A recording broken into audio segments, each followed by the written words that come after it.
Massasoit Radio presents the Rondo Hatton Award-winning horror movie host Penny Dreadful with two more strange and mysterious old-time radio plays on Penny Dreadful's Radio Horror Classics.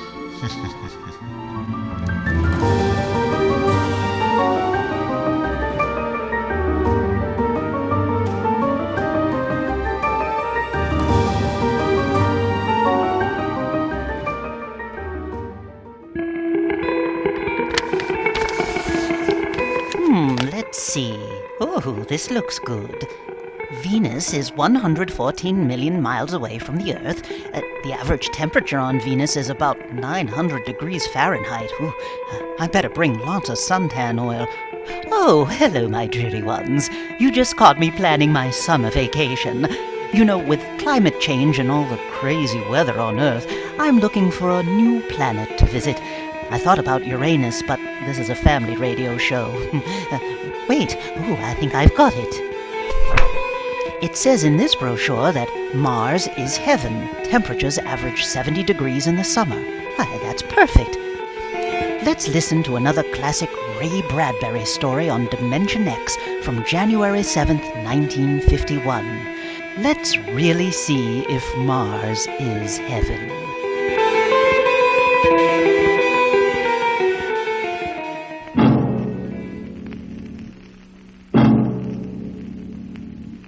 When the first space rocket lands on Mars, what will we find? Will we be welcomed with open arms, or will the Martians treat us as invaders?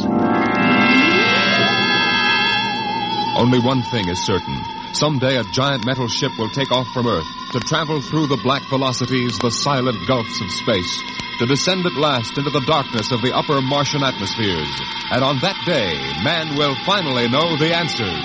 The day we first land on Mars.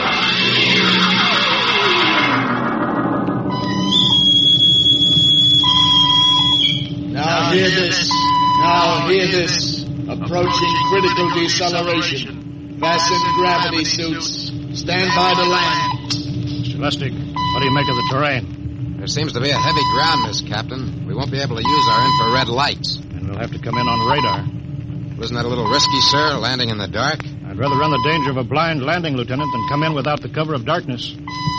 Remember, we don't know what kind of reception is waiting for us down there. Airspeed 500.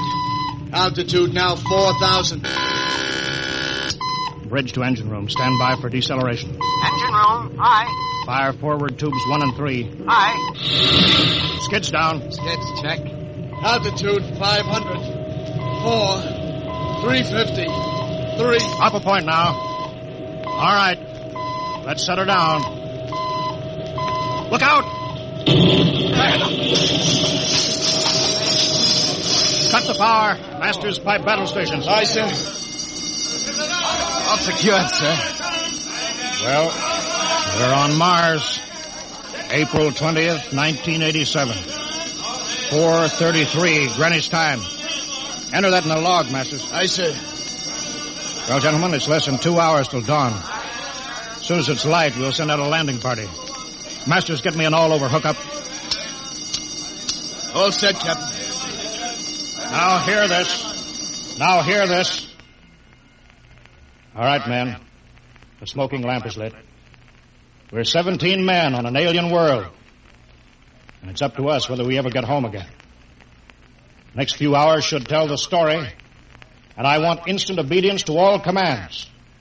I'll court-martial the first man who doesn't jump to when he's ordered. And one other thing. We may be on Mars, but this is still a United States naval vessel. Officers will conduct a personal and weapons inspection in 1 hour. That's all. Inspection, Captain. Now? Mr. Lustig, we've got an hour and a half to sweat out before we find out what's outside that airlock. I'd rather have a man worried about his stripes than about what's waiting outside on Mars.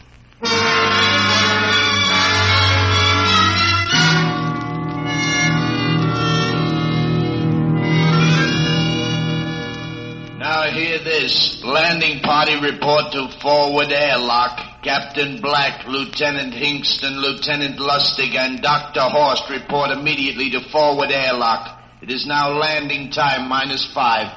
Sounds like they're paging us, Hingston. You ready, Dr. Horst? Yes, ready as I will ever be. Oh, come on. Let's report to the airlock.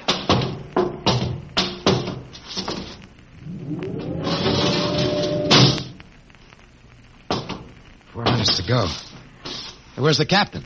Who knows? What difference does it make? Just want to get it over with, that's all. Has anybody got a cigarette? I think you're smoking too much, Lieutenant Lustig. Are you nervous? Lay off, will you, Horst? Wondering what's hidden outside underneath that ground mist?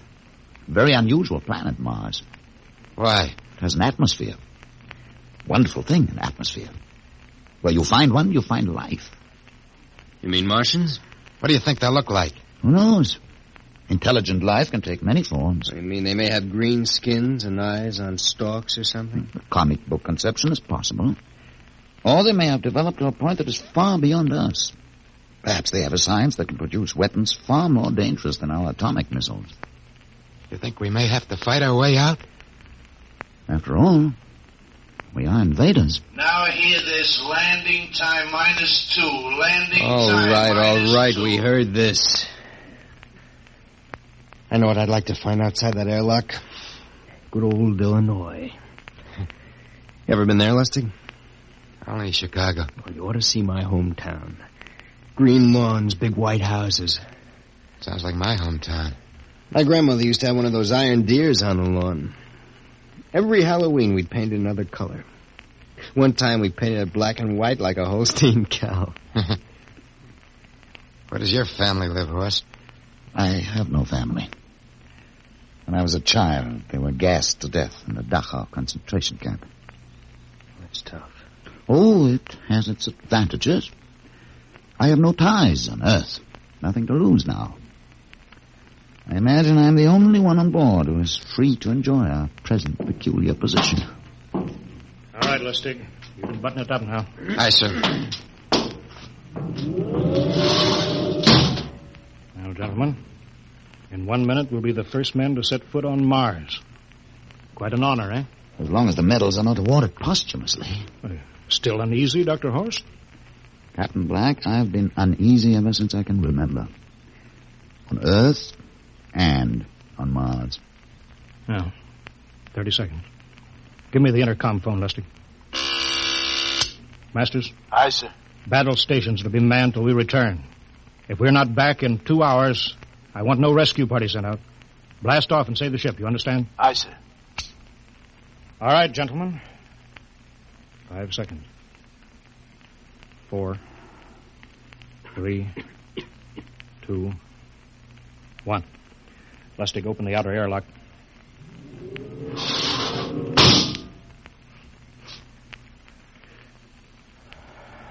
Fresh air. Let's go.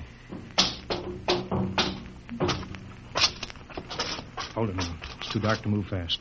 Quiet, isn't it? Not even a wind. You can't see anything through this ground mist. Quiet. We don't know what's out here. Come on.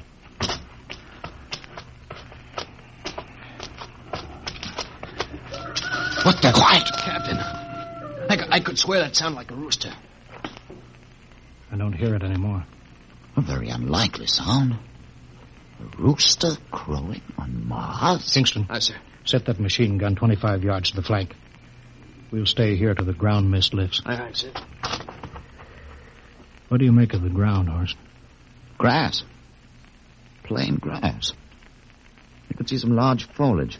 There, where the mists thin down. What the heck is that? Kingston! Hold your fire, you fool! I hit it, Captain. What? Some kind of wild animal. I hit it. I could see the tracers, but it's still standing. Come on, Horst. Doctor, where are you? Up ahead. Admiring the wild animal. Careful, Horst. Wait for us. Don't worry, Captain. Huh. It's an iron deer. A lawn ornament. That's impossible. It's hollow. Interesting, isn't it? A whitewashed Victorian iron deer sitting on a lawn in the middle of Mars. I don't understand. Look around. The mist's lifting. Captain, look there. A house, a regular old-fashioned house. On Mars. Good Lord. I haven't seen carved scrolls and gingerbread like that in years. Look at that port swing. The geraniums. There. I told you it was a rooster, Captain. Give me the glasses, Lustig. I want to take a look through that front window. What? There's an upright piano. Some sheet music on it. Lustig, it's beautiful Ohio. Beautiful Ohio? That can't be. Look here, Horst, do you think that civilizations of two planets could be identical? I don't know. That specific variety of geraniums is only 50 years old on Earth. Is it logical they should develop in Mars? How about that porch swing and that piano and beautiful Ohio? No, it's impossible. Captain Black, this looks like the town I was born in. Well, it looks like my hometown, too. I've thought of something, sir. It's the only solution. Maybe we're not the first ship to reach Mars from Earth. That's the only answer. That's impossible, Lustig. There have been space travel that couldn't be secret. Do you have any idea what ships cost, what industrial power is needed? There's got to be some logical reason. Captain, I think perhaps we might find out. A light just went on in that house. Kingston, cover that door with the machine gun. Aye, sir. Come on, Horst. You ring that doorbell. There's got to be a scientific answer to all of this.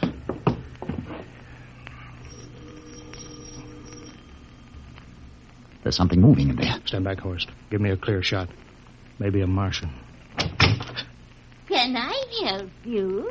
We were looking... Well, if you're selling anything, it's much too early. No, wait a minute. What town is this? What do you mean? Are you census takers? No, we're strangers here. We want to know how this town got here. Is this a game? No, it's not a game. We're from Earth. From where? From Earth. Do you mean out of the ground? Hey, are you sure you're feeling well? Madam, we came in a flying ship across space. We're from the third planet. This is Mars. Now do you understand? Mars. You go away now, you hear? I'll call my husband from upstairs and he'll chase you. Now go on. This is Mars, isn't it? This is Green Lake, Wisconsin, in the United States of America. Bounded on the east by the Atlantic and on the west by the Pacific. Now, go away. Goodbye. Of course, do you suppose it's really possible? I've got to find out more about this. For the last time, now go away. Pardon me, madam. What year is this? Year? Well, 1928, of course. Oh, for goodness sake. You hear that, Horst? And we know it's 1987. And we know it's Mars. Is it possible that we got fouled up, made some tremendous blunder, and circled around and landed back on Earth? In 1928? Or maybe some switch in time or dimension. Could we have shifted somehow and gone backward in time?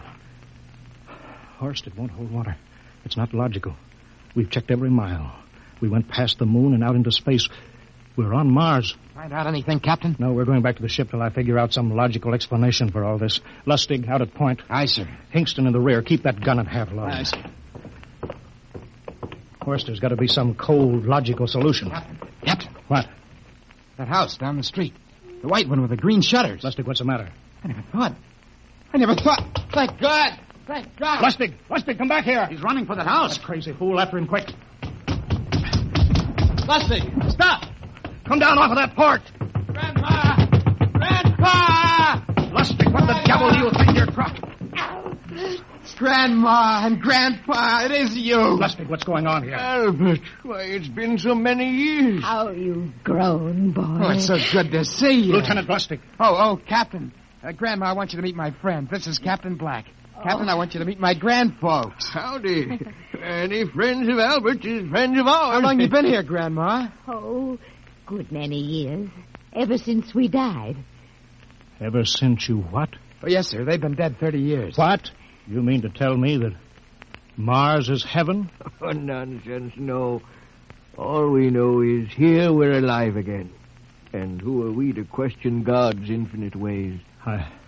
Lustig, we're going back to the ship. But, Captain, I want to talk to my Lieutenant grandfolks. Lustig, I don't like any part of this. You come back with us, I have to club you and carry you. Yeah, but, sir, That's they're enough. my... Heaven only knows what they've run up against back of the ship.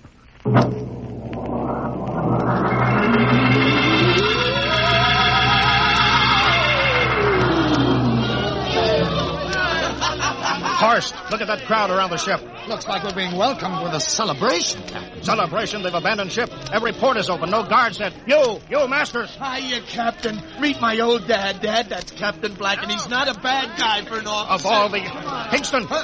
What, sir? Bring that man back. Use force if you have to. Excuse me, sir. There's my Uncle George. Hingston! I'll be right back, Captain. Uncle George! Uncle George! What the devil is Don't you going... understand, sir? They've all found friends and relatives. They're all here. He's right, Captain. I've counted. The whole crew's out on the crowd. But I gave orders. Definite orders. You don't understand, Captain. I understand mutiny. I don't care how many relatives show up. I'll have discipline on... Johnny! Johnny, you old son of a gun. Edward!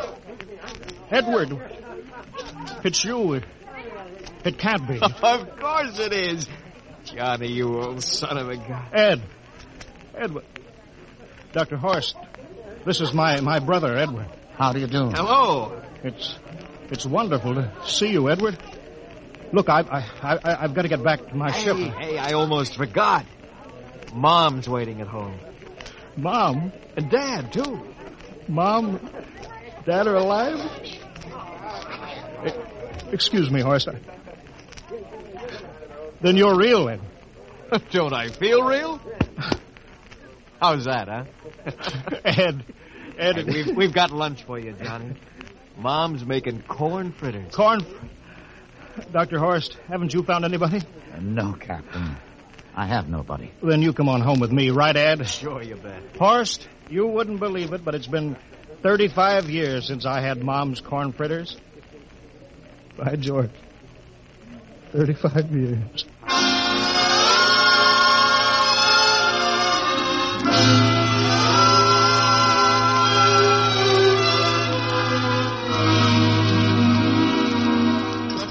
And there's plenty more in the kitchen, so don't hold back, Johnny. You too, Dr. Horst. Well, Johnny, you're still in the Navy, huh? That's right, Dad. I'm in command of the ship. We're an old Navy family, Dr. Horst. All three of our boys in the service. Ed was the best pilot in the Pacific. What did happen, Ed? Oh, what's the difference? I'm here now. Oh, you know, it's almost perfect. All we're missing is your brother Will. Then the whole family could be together. Well, it won't be long, Mom. Will's in charge of the XR-54. That's the next rocket coming out to Mars. Well, little Will.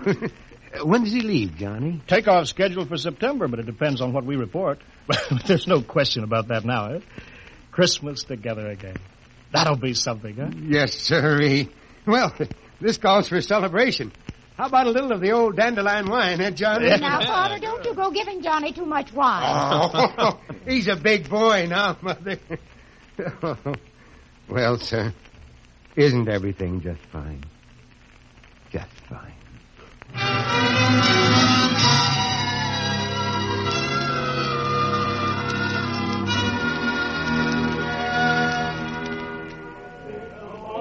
The candlelights are gleaming on the banks of the Wabash, far away.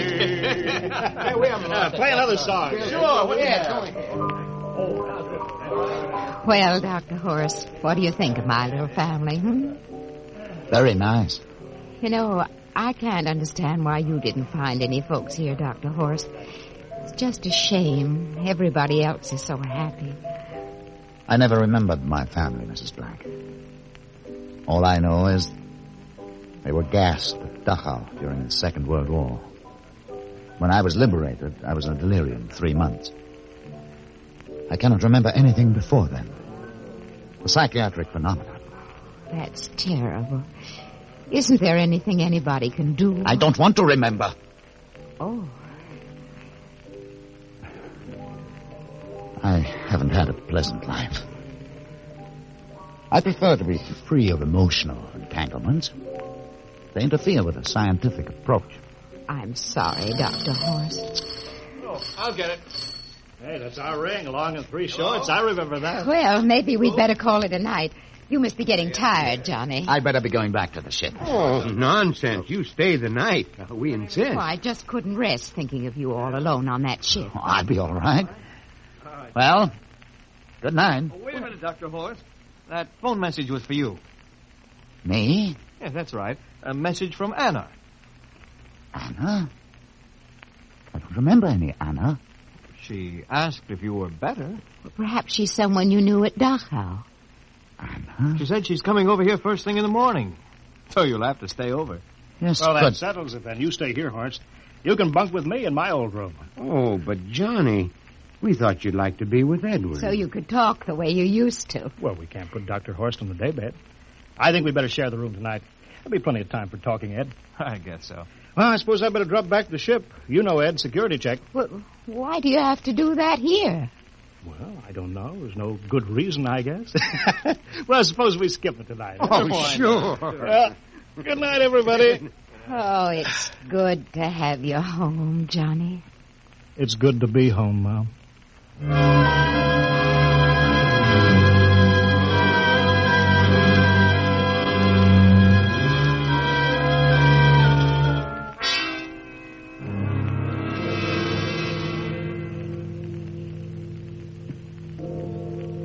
Captain Black, are you asleep? No. I've just been thinking about what we were expecting.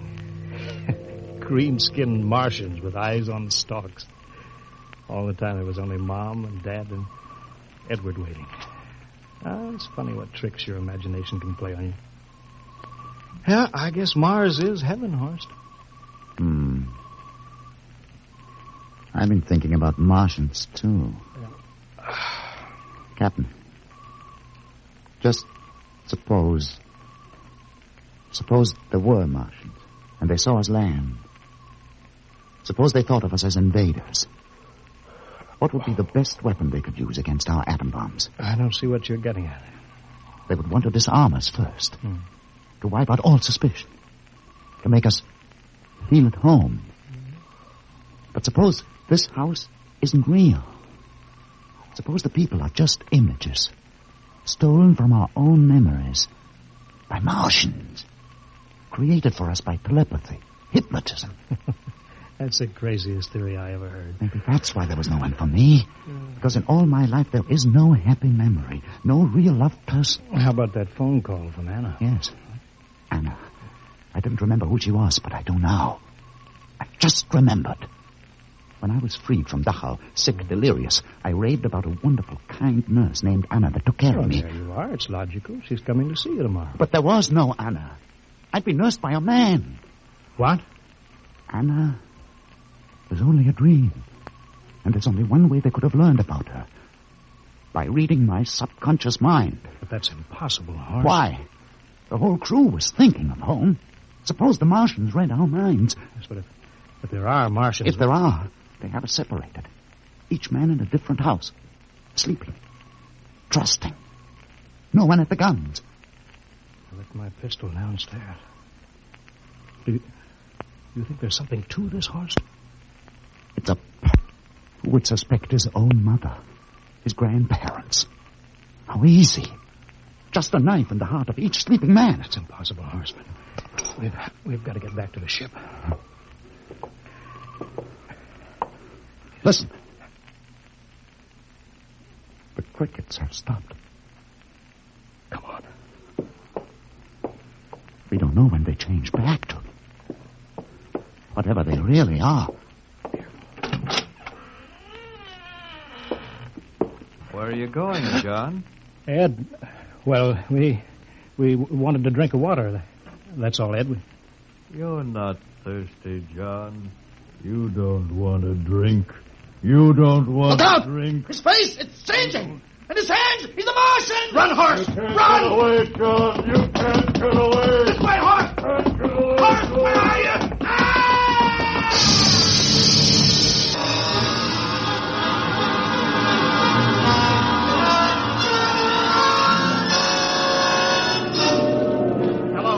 Hello, can you hear me, Earth? This is Captain John Black, the XR-53, calling from Mars. I've locked myself in the ship, but they've crippled it.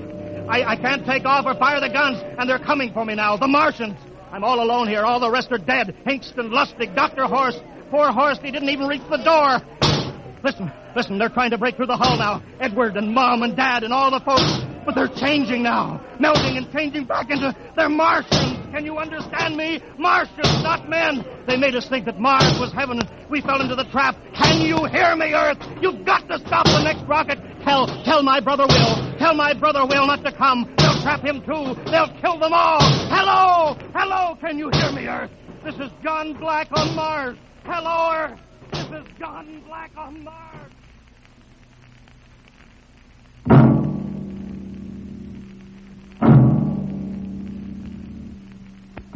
Tonight, Dimension X has presented and transcribed the Ray Bradbury story, Mars is Heaven, adapted for radio by Ernest Kenoy.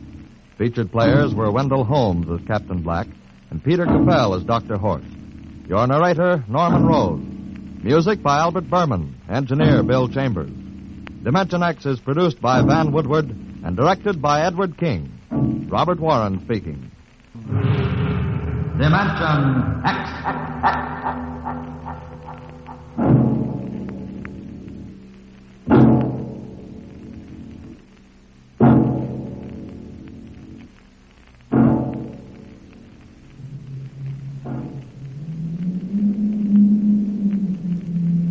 Well, I'm up, or is it down here on Mars?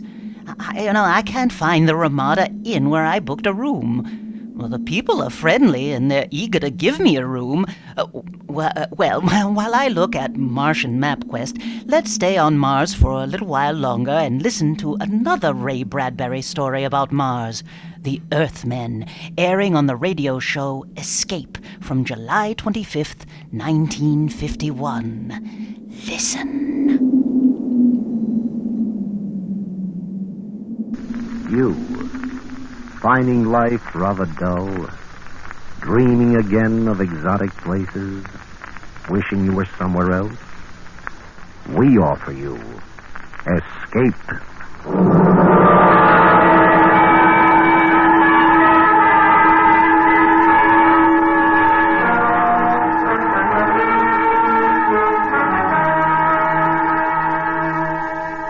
Escape with us now to the outer limits of space and the terrifying experiences of four men who penetrated it, as Ray Bradbury, famous science fiction writer, tells it in his gripping story, The EARTHMEN.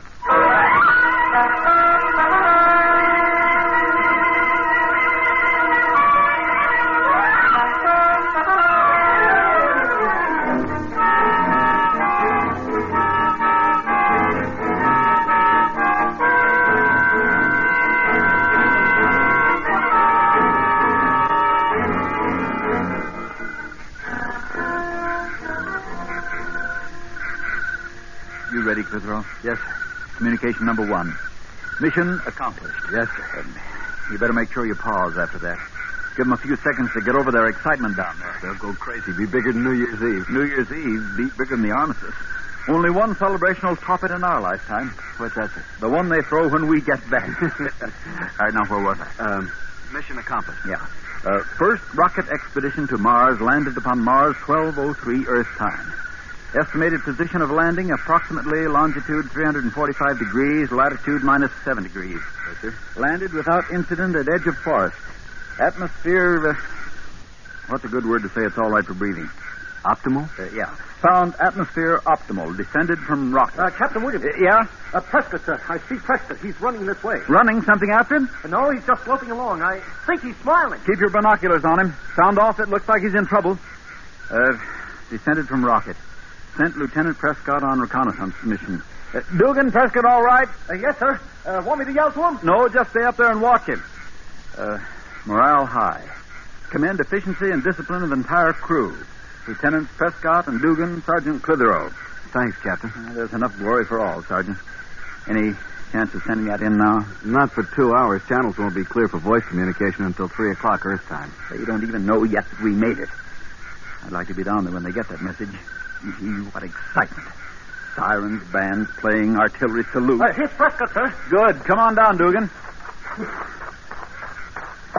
Prescott, you all right? People. Here, sit down. Catch your breath. People. Mars has people. All right, now take your time. You want a drink? Mars is inhabited. People, just like home. Any women? Let him talk. What sort of people? Ordinary-looking people. Men, women, kids. Hostile? I don't think so. I came down a road, a country road, followed it at right angle into a paved highway. Yeah? Before I could decide whether to go right or left, I heard a buzzing sort of sound. I ducked behind a bush. Vehicle rolled past. One wheel must have a gyroscopic balancer of some sort. Yeah. Inside was a man and a woman. What'd they look like? Just like us. Hair, eyes, nose, mouth, body, clothes, everything. Mars inhabited. Wait till they hear that down there. Well, after it passed, I followed it. I came to a hill, and when I got to the top, there it was, a little town. Buildings, streets, just like home. And then I hurried back here. People. And just like home, huh? Yeah. You suppose they're really friendly? Well, I don't see why not. You heard what he said. Civilization up here resembles the one down there. What would they do on Earth if Martians came down and established contact? It'd make a pretty big thing out of it. The people up here will probably treat us the same way. Even so, we're not going to take any chances. We'll be armed. We're going into town? Right. As soon as we camouflage the rocket. All right, start cutting some of those branches and gathering leaves. Cover it up good. I don't want anybody monkeying around while we're gone. Right. We can't be gone long, Captain. Channel's open at 3. We'll be back by then, if everything goes well. Oh, can you imagine their reaction when they see us? Come on, men, make it fast.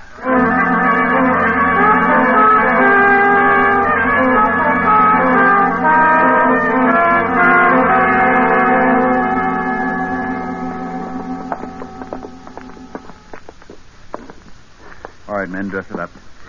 I'm going to knock on the door now, and keep smiling to show we're friendly, and let me do all the talking. Understand? Yes. All right, sir.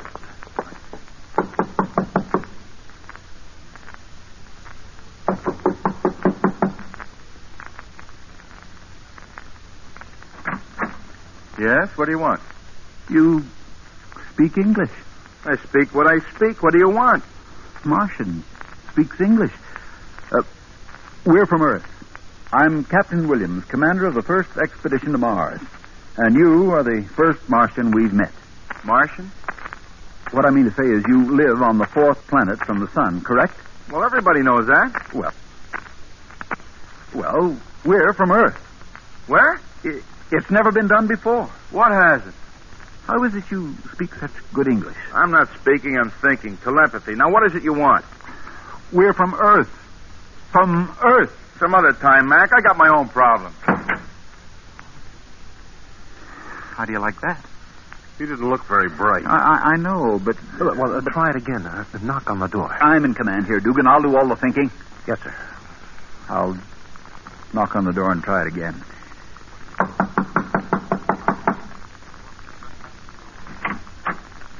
Yes?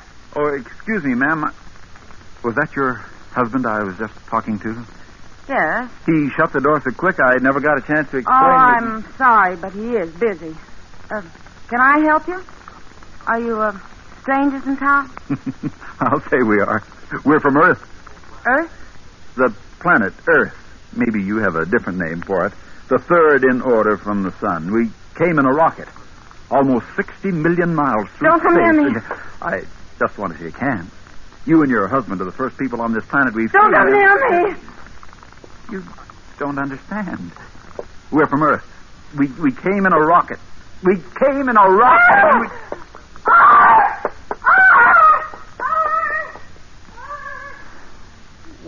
What'd I do? Captain, don't you think we'd better get away from here, maybe? Well, all I did was... How far is it to town, Prescott? 1/4 of a mile. I just wanted to shake hands. What was it that scared us?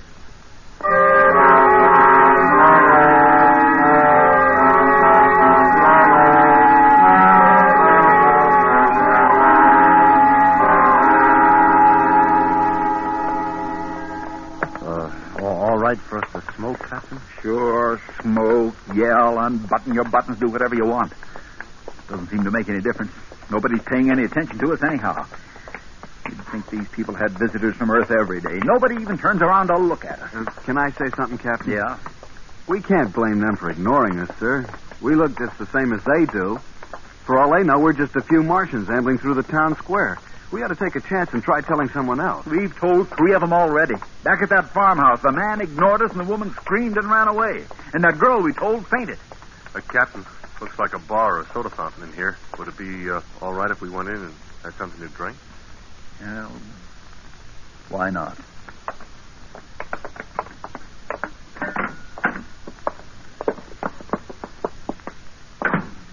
Good afternoon. Good afternoon. Could we get something to drink here? Got some nice fruit crystal. It's all right. The same for everyone. It's all right. Yeah. I don't think I've ever seen you fellas around. You strangers? We're from Earth. Where? Earth. Third planet from the sun. Oh, clumsy of me. Earth, huh? Well, what do you know? You mean you understand what I'm trying to tell you? Sure. That we're the first men from Earth ever to reach Mars, that it's never been done before? That we came 60 million miles in a rocket? Sure. 60 million, huh? Rocket, you say? Well, I'm proud to make your acquaintance. I'm Captain Williams. This is Lieutenant Prescott, Sergeant Clitheroe, and Lieutenant Dugan. Well, I'm honored. I'm honored. Do you mind if I bring my son in to meet you? This is an occasion. Sure. Bring him in. Son, come in here. Rocket, eh? All the way by rocket. Say now. You understand what we went through, the chances we took. Sure. Why, you're real heroes. Let me shake hands again. You call me, Pop? Son, these men are from Earth. From Earth. Understand? Yes, Pop. We're the first men from Earth ever to reach Mars. Isn't that wonderful, son? Think of it. It's wonderful. Go tell everyone. You don't mind if he tells people, do you? Mind? I should say not. Oh, we'd like him to. As many as possible. Go ahead, son. Hurry. Think of it, all the way from Earth. There were times in there when I didn't think we'd make it, I can tell you. Hey, I'll bet there were. Turbine conked out when we hit the stratosphere, and I began to sweat the big drop. I can imagine. Turbine, it's pretty serious. Well, even before we left, we were told we only had about 1 chance in 3 of making it. Hey, I don't see where you found the courage. We didn't even know what we'd find when we got here. You see, it's never been done before. Never. Let me shake your hand again. Lots of men were killed trying, but they never succeeded. What an honor for our little town. You're the first to know, really. The very first. Oh? Your name will go down in history in all the school books with ours. That's the monuments on both planets. Hey, what is your name? Hey, wait a minute.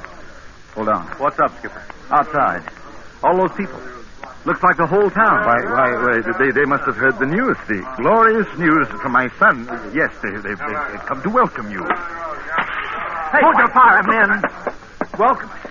It doesn't sound like they've come to welcome us. Why, that's the man we first spoke to, the one whose wife got scared. Gentlemen, please don't shoot. There must be some mistake. I'll just ask them why they're behaving in such a... Here, come back here. Come back here, you old... Come back here. Ran out of it. What do you make of that? Captain, I don't understand this, and I don't like it. Do the back way out. See if it's clear. Prescott, you fire when I say fire, not before. Lower your gun. They're all around us, Captain. We'll make a break for it. 1 volley at my command. Captain Williams. Yeah? Look, there's a little guy out there giving them all what for. They're starting to disperse. Let me see. Clear this square immediately. Immediately, I say. Go on now. Go on, all of you. Go on home. He's coming in. Now, I'll do all the talking. Put your guns away, but stay on your toes. Dugan, let's keep our eye on the back, huh? Gentlemen, may I apologize for the unforgivable actions of my fellow townspeople. They've acted barbarously. We didn't do a thing. We were as friendly as we could be. Well, they're ignorant, just ignorant. No reverence for science, none whatever. We're from Earth. Did they tell you? Oh, yes. A great honor, sir. This is without a doubt the most memorable moment of my life. As a man of science, I greet you. What have we done to make them so hostile? Oh, no, please, put it out of your thoughts. They're dolts, idiots. Simply because 2 women were stupid enough to be frightened. My apologies, my sincere apologies. Believe me, sir, I would never have forgiven them if they had harmed so much as a hair of your head. It's scientific marvel, and they would do you harm. Unforgivable. Oh, we're wasting time. The members of the Institute are waiting. Institute? The Institute of Science. We have sole jurisdiction in such matters. The members have already been informed and are eagerly awaiting your appearance. It will cause a sensation. Well, that's a little more like it. This way, if you please. I have transportation waiting. And have no fear of these rustics. You're in my care now. I'm Captain Williams, sir. Who are you? I am president of the Institute. My name is Dr. Booth. This way, gentlemen. This way.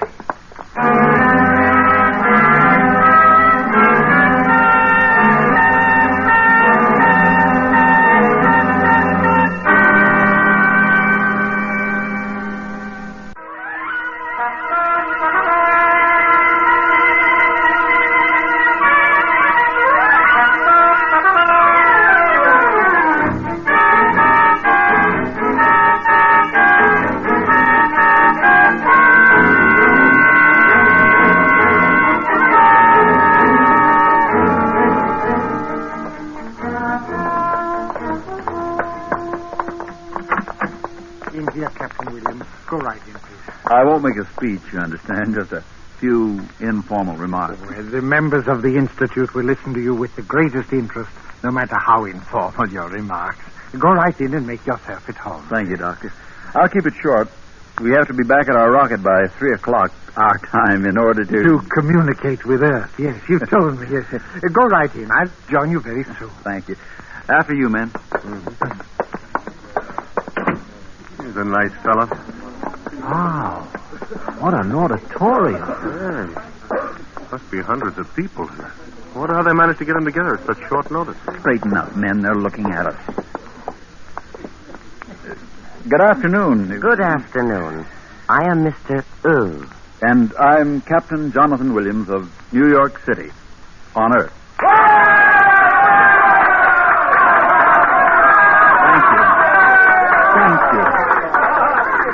Thank you, one and all, on behalf of myself and my crew. Thank you. Well, it's good to see another man from Earth. I am from Earth also. How was that again? There are many of us here from Earth. You? From Earth? Yes. But is that possible? Did you come by rocket? Has space travel been going on for centuries? What country are you from? Tuiriol. I came by the spirit of my body years ago. Tuiriol? I never heard of it.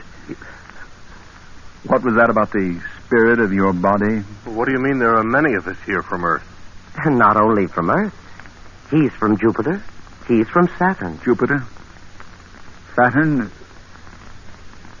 Wait a minute, this is confusing. Where on Earth is this Tuiriol? Tuiriol? Is it near America? America? What is America? You never heard of America? No.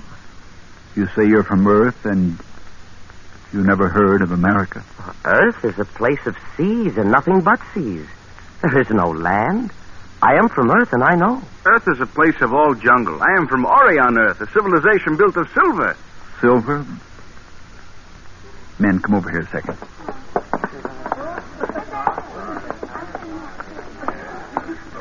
Do you realize what this is? What, sir? This is no celebration. These aren't members of the Institute. This isn't a banquet or a surprise party. Huh? Look at their eyes. Listen to them. Now I understand why the woman screamed, why the girl fainted, why the old boy in the soda fountain ran out on us, why the crowd was hostile, why they've brought us here. Oh, where are we, sir? In an insane asylum. They think we're crazy.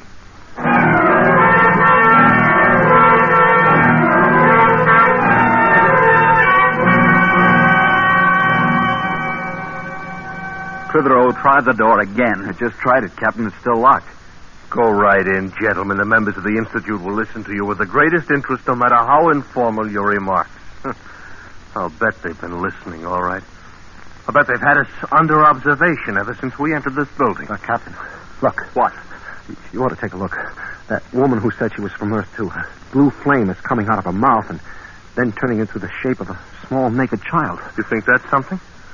I've been watching one of them change into a crystal pillar and then into a golden statue and then into a staff of cedar and then back into a woman again. Never saw anything like that. Magician? No, not magicians. Those are hallucinations. They pass their insanity over into us, and we see their hallucinations, too. Telepathy, autosuggestion, and telepathy. Well, look, Captain. If hallucinations can appear this real to us, to anyone, if hallucinations are catching and almost believable, it's no wonder they took us for psychotics. If that woman can produce little blue fire children and that one can change into a pillar, how natural if normal Martians think we can produce our rocket ship with our minds. I've been thinking along those lines, too. If someone came up to you on Earth and said he was from Mars, just came in by rocket, wouldn't you think he was crazy? I would. Heaven help me, I would. What time is it? 2:35. Those channels open in 25 minutes. Where's that doctor? Where's that doctor? I said, where's that doctor? I'm here, Captain. I demand our release. I demand an apology for this outrage. My government will certainly hear of this. All the governments of Earth will hear of it. I shall tell them of the indignities heaped upon their representatives. Yes, of course. Don't humor me! Are you going to release us, or must I take steps? What sort of steps? I'll kill you. That's very interesting. Excuse me a moment. Dr. Hall. Yes, Doctor. Did you call me, Doctor? The case is developing along classic lines. I thought you might be interested. He's just threatened to kill me. Proceed, please, Captain. I wasn't joking, I tell you. Are you going to stand aside? No. All right. Jan. Most interesting. What do you suppose the next phase will be? A denial of insanity, reaffirmation of sanity. But we are sane. We are. You see? Classic. Men try to think of something. He thinks we're insane, and he won't understand that we're not. No, not at all. I do not think all of you are insane. Oh, no. Just you, sir. The others, the ones you persist in referring to as your crew, they do not exist. They are secondary hallucinations. Secondary? Hallucinations. But you can touch them. You can hear them. Go ahead and touch them. They would prove nothing. Patients have come to me with snakes crawling from their ears. When I cured them, their snakes vanished. We'll be glad to be cured. Go ahead. It's unusual. Not many want to be cured. The cure is drastic, you know. Cure ahead. I'm confident you'll find we're all sane. He persists in referring to the others. Oh, they never stop. You know, Captain, such cases as yours need special treatment. The others in this hall are simpler forms, but once a patient has deteriorated as much as you have with primary, secondary, tertiary, auditory, olfactory, and lingual delusions, as well as tactile and optical fantasies, it's a pretty bad business. We may have to resort to euthanasia. Euthanasia? You're crazy! Now, listen. My crew and I left Earth 3 days ago in a rocket. We landed here in Mars. Yes, you've already told me, Captain. Most detailed dream fantasy I've ever heard. But I can show you the rocket ship. I'd like to see it. Can you manifest it in this hall? No, certainly. It's over there in the corner. I don't see it. Of course you don't. It's not there. Why did you tell me to look if the rocket isn't there? I was joking, you idiot. Joking. Really? You have an odd sense of humor. If you give us transportation and come with us, I can show you the rocket. It's in a small forest near that town where we first saw you. Be rather interesting to observe his reaction at the failure to show it to us. Yes. Would you care to accompany me, Dr. O? Oh, I'd be delighted. Very well, Captain. Lead us to your rocket.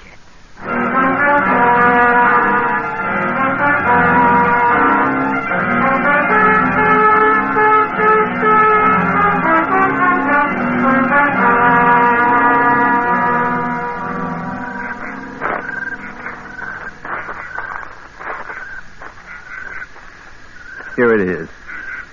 Here's the rocket. Now are you satisfied? Now are you convinced? I see nothing resembling a rocket. Dugan, Prescott, Clitheroe, clear away the camouflage. Hurry. Right. You'll see, Doctor. You'll see. All right, there. There.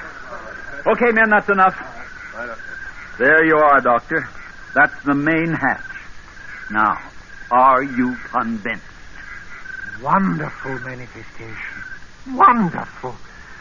But like the manifestation of your gun when you threatened to kill me, completely unreal and non-functional. Say, I've been thinking about why your gun jammed, Captain. I think it's a change in atmosphere. I suppose he allows his hallucinatory companion to offer the rational because the reality is too painful for him to offer it himself. Yes, precisely, Doctor. It's a rocket. It's a real rocket. See? I can touch it. May we look inside? I insist that you look inside. Come along, Dr. Lowe. This is one of the most... Captain, it's 3 minutes to 3. If we can keep them here until they open the channels, they'll be able to hear the reaction to our report on Earth, and then we'll be able to... I know. What a suspicious bunch of louts. 2 cents, I'd tell the people back home not to bother with Mars. Fascinating. I've never seen anything like it. All right, now do you believe? Why, this is the most incredible example of sensual hallucination and hypnotic suggestion I've ever encountered. We went through your rocket, as you call it. I tapped it and I heard it. Auditory fantasy. I smelled it. Olfactory hallucination induced by sensual telepathy. I could even taste it. Lingual fantasy. Allow me to shake your hand, sir, and congratulate you. You are a psychotic genius. You have done the most complete job by the task of projecting your psychotic image life into the mind of another via telepathy, and keeping the hallucinations from becoming sensually weaker is almost impossible. Those people in the house usually concentrate on visuals, or at the most visual and auditory fantasies combined. But you, Captain, have balanced the whole conglomeration.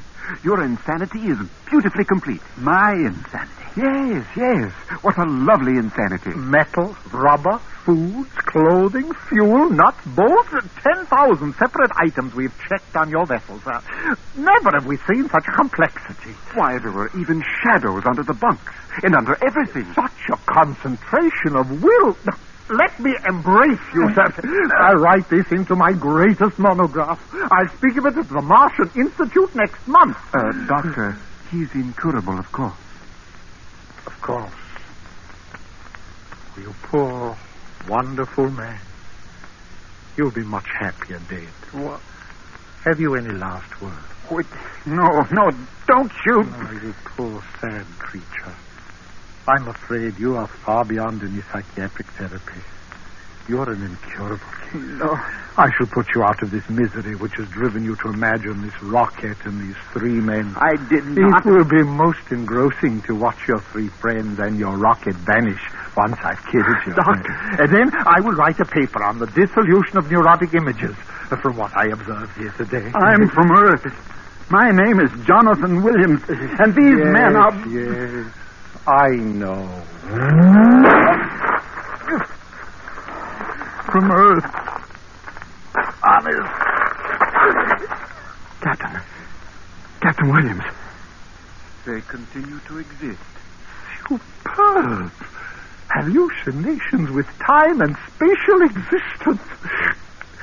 I wonder how they will react to a bullet. What? No. Oh, no. Put on that gun. No, don't. An auditory appeal, even with the patient dead. Run!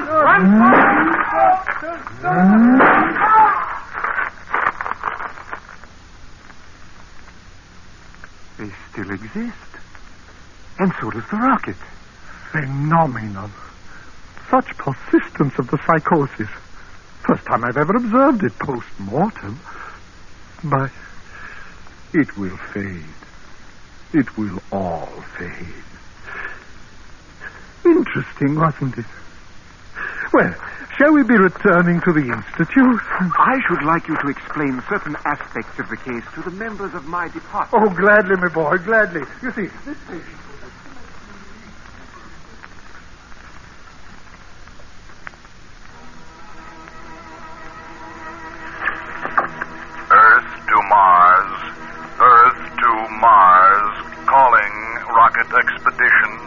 Calling Rocket Expedition.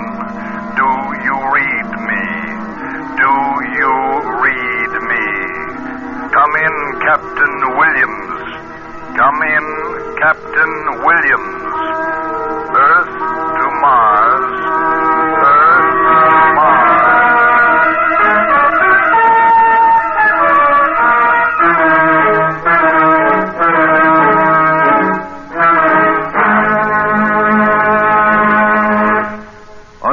production of Norman Macdonald, Escape has brought you The Earthmen by Ray Bradbury, especially adapted for Escape by Walter Newman, starring Parley Bear with Harry Bartell, Hans Conried, Larry Dobkin, and Lou Krugman. Featured in the cast were John Daner, Sidney Miller, Georgia Ellis, Jack Crucian, and Byron Kane. The special music for Escape is composed and conducted by Leith Stevens.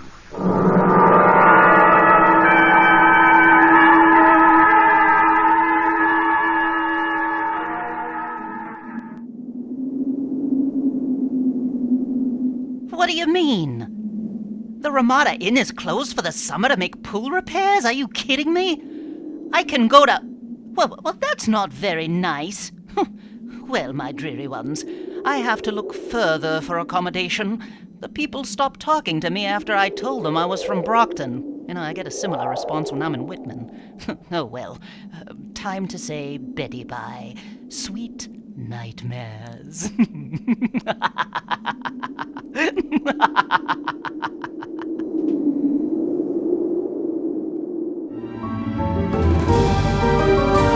Penny Dreadful's Radio Horror Classics is produced by Ron Creepy Cabucio. Be sure to tune in next week for more Penny Dreadful's Radio Horror Classics.